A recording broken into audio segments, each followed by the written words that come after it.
The threat of terrorism has grown over the past few decades.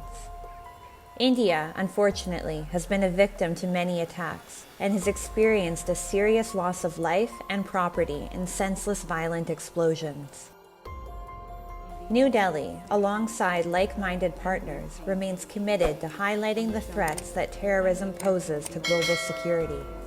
India recently hosted the No Money for Terror conference in New Delhi. The conference was attended by delegates from 72 countries around the world. Pakistan was not invited, and her all-weather friend, China, skipped the event. At the conference, Prime Minister Narendra Modi called for penalizing those countries who support terrorism as part of their foreign policy. This was seen by many as an indirect reference to Pakistan. It is well known that terrorist organizations get money through several sources. One source is state support.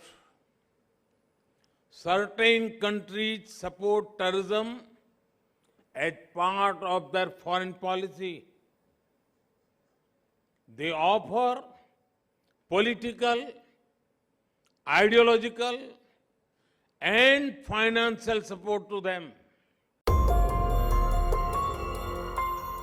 Extremist groups continue to exploit violence-prone areas for safe havens. Recent attacks and disruptions in South Asia have highlighted the dynamic nature of the challenge of combating terrorism. Pakistan has often been accused of sponsoring and supporting terrorism, from financing to allowing some of the world's most wanted terrorists to hide within their territory. Pakistan's Prime Minister, Shehbaz Sharif, has also acknowledged that terrorism remains one of the foremost problems faced by his country. However, Shehbaz Sharif failed to admit that combating terrorism will require his government to impose stricter legislation against money laundering and terror financing. Moreover, this doublespeak by Shehbaz Sharif is ironic, when his country still shields some of the most wanted terrorists in the world, Dawood Ibrahim and Hafiz Saeed being a few examples. Terrorism is sustained by finances generated from money laundering, drug trafficking, and donations from extremist religious groups. India has urged the international community to take action against terror financing.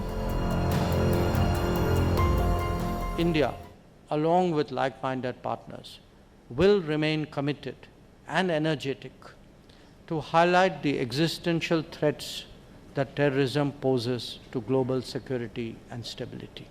India reaffirms its commitment to strengthen international efforts to combat terrorism and terror financing. 4 years after Pakistan was initially placed on the grey list by the Financial Action Task Force, it was recently removed from the list of countries under increased monitoring.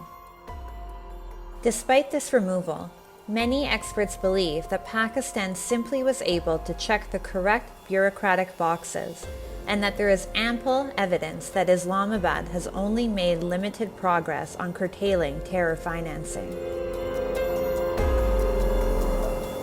Accordingly, the FATF's decision to remove Pakistan from the grey list has sparked concern and worry from many countries, fearing that without additional international pressure, Pakistan will continue to remain a hotbed for terror financing. For sure it will not help. It will create more difficulties, and I know how India is impacted by terrorism, what kind of challenges it creates, and which kind of security environment India lives. India, however, remains as committed as ever to combating terror and terrorism financing in Pakistan and throughout the world. India has reiterated that it is a collective responsibility to ensure that terror financing is being adequately curbed. India has been and will continue to lead the charge.